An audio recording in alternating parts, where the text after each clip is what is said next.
What's up, guys? Welcome back to my channel. I'm Bryce, and today I'm going to read in chapter 4 of The Parker Inheritance. Let's begin.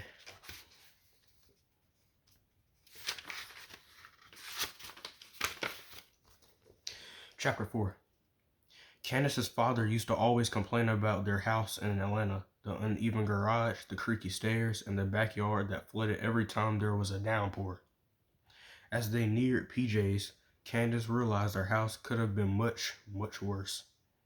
Some of the buildings in this neighborhood, her mother had called it Vista Heights, looked like they toppled over with one good gust of wind. Every other window had bars across its frame. She checked to make sure her and her mother's doors were locked. She didn't know where she and her mom would live when they moved back to Atlanta, but it wouldn't be in their old neighborhood. All the houses there were too big for two people and way too expensive. There was no way their new neighborhood could be as rough as this, could it? Brandon remained quiet during the trip. When they pulled into the parking lot, Candace unfastened her seatbelt and snuck a peek behind her. My bad. I can't read. Brandon's door was unlocked. They entered PJ's and walked to the counter. Old black and white pictures hung on the walls, and a weathered wooden shoeshine stand sat in the corner, collecting dust. The few people inside the restaurant stared at them. It was like the regulars could tell they didn't belong. "The daily special for me," Candace's mother said after staring at the menu for a few seconds. "Candace?" "Chicken fingers and fries." She had ruled out the special as soon as she read the menu. She hated fish with bones, and there was no way she was eating jalapeno and green onion hush puppies.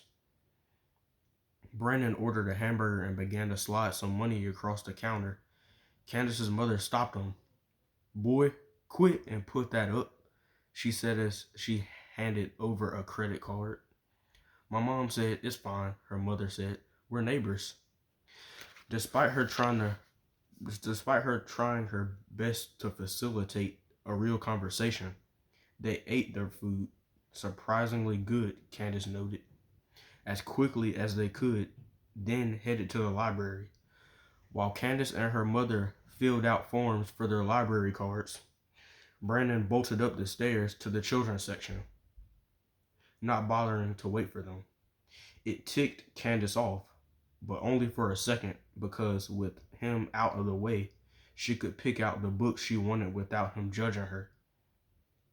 The boys at her old school were silly that way, always making fun of whatever she and her friends read. Once upstairs, Candace walked up and down the aisles, pausing every few steps to pick up a book and inspect its cover. After making her way through the children's section, she moved to the teens book. She spotted Brandon sitting against a shelf with his knees pressed up to his chest. His face was literally buried in his book. She took a step closer to see what he was reading. Maybe he heard her, because he snapped the book shut and stuffed it behind his back. "Were you looking for me? Is it time to go?" Candace shook her head. "We'll probably be here for a while. Mom hasn't been to the library since we got to Lambert. It's like she stepped back into Narnia." "You read The Lion, the Witch, and the Wardrobe." Candace felt herself smirking. "I read all 7 books in the series," she almost added, "even though I'm a girl, but decided against it. I've never finished them. They're always checked out. I want to read them in order." She wondered if he was talking about publication order or chronological order, but asking seemed a bit too hoity-toity. "What you should really read is The Dark is Rising sequence, or The Hero and the Crown, or The Blue Sword," she shrugged. "I mean, maybe you won't like those last 2 because the main characters are girls, but I love those books." He sat up taller. "And Aaron is one of my favorite characters." Neither one spoke for a few seconds. He reached behind him and placed his fingers on the spine of his book, but he didn't pull it out. "What are you reading?" Candace asked. "Is it another fantasy?" "It's nothing." His hand slid away from the book. Obviously, it wasn't nothing. Candace wondered if he was hiding the book because he didn't want her making fun of him. She hadn't realized that was a possibility until right then. "Do you come here a lot?" Candace asked.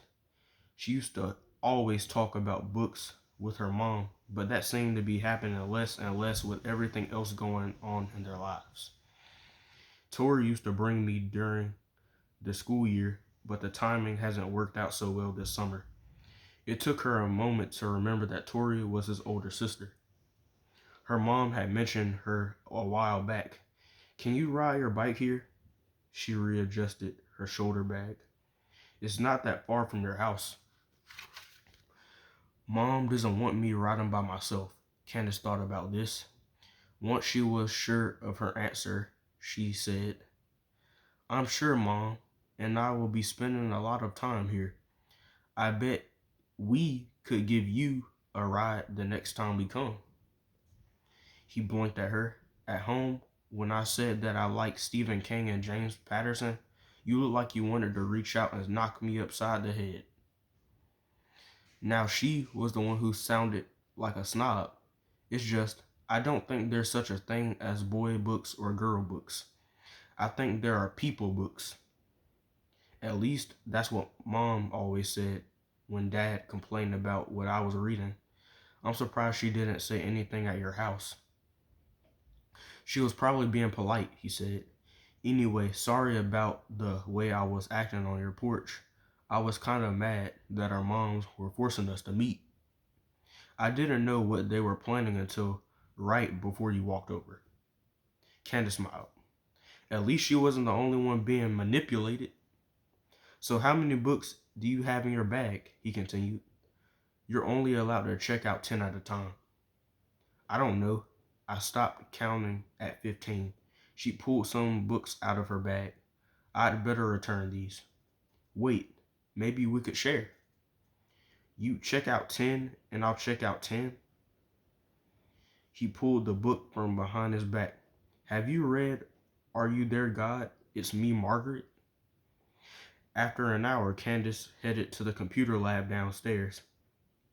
Her desktop computer had crashed right before they moved, but Candace's mom wanted to wait until the fall before buying her a new one, which was easy for her mom since she had her own laptop. Candace was the one forced to check her email on her mom's phone all summer. A man sat at a desk in front of the room. "Sign up here," he said, nodding toward a notebook. "Since we're so busy, we're limiting internet usage to 20 minutes per person." Once she was called up, she quickly made her way to her computer. After logging in, she checked her email. No new messages. She was about to go to her favorite puzzle website next, but she paused. She rubbed her grandmother's bracelet, then typed, "Abigail Caldwell plus Lambert plus fired." The screen filled with links. The first articles were all about how her grandmother had been fired after digging up a tennis court at Vickers Park. The residents were really mad, especially since it seemed like the city didn't have the funds to quickly repair the court. Further down the page was a link to an editorial written in the Lambert Trader by a black city council member who talked about how much of a disappointment her grandmother was to the African American community. Instead of positively showing what a black woman could do as a city manager, the politician wrote, "Abigail Caldwell's inept and incompetent actions have set back racial progress at least 30 years. Candace quickly closed her webpage without finishing the article, so maybe her grandmother had made a mistake, a huge mistake, but that still didn't give that man the right to talk about her like that. She was sure her grandmother had done good things as a city manager too.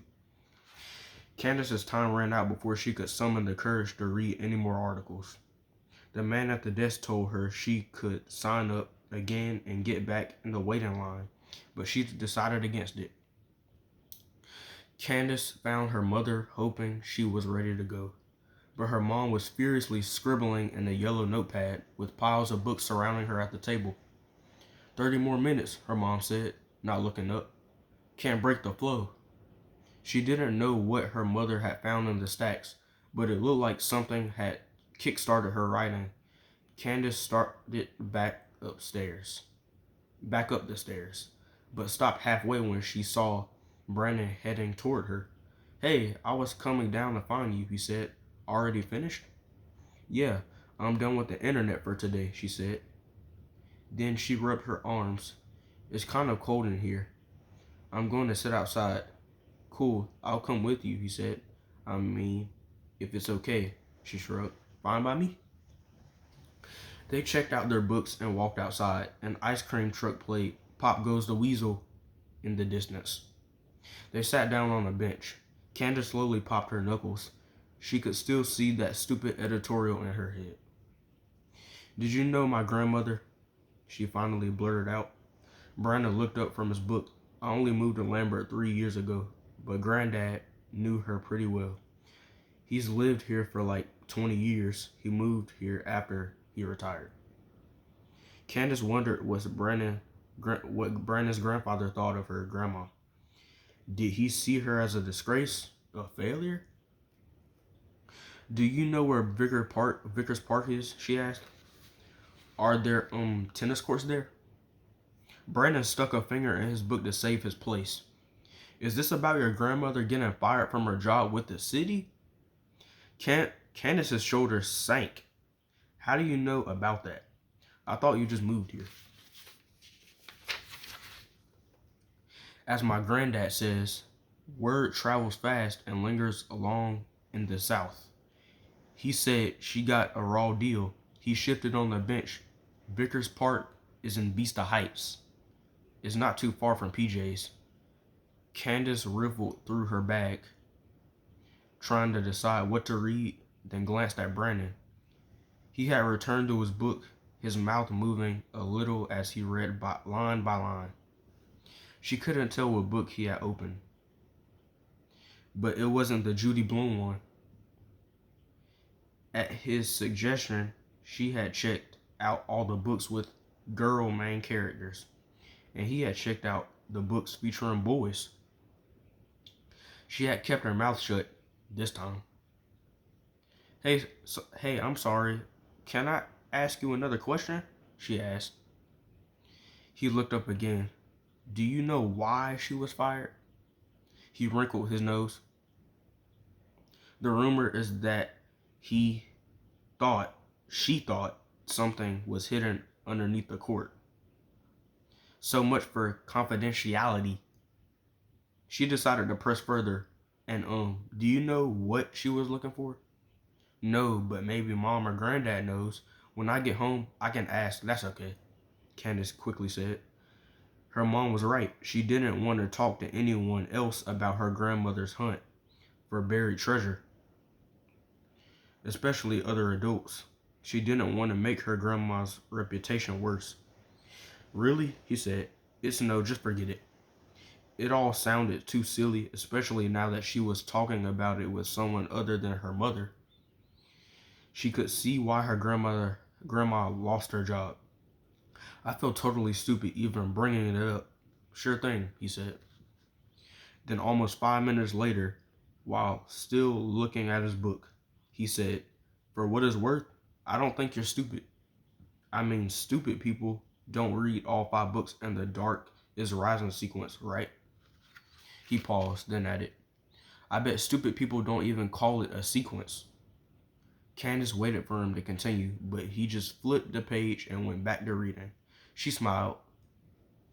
Brandon was a book snob, but maybe that wasn't such a bad thing after all.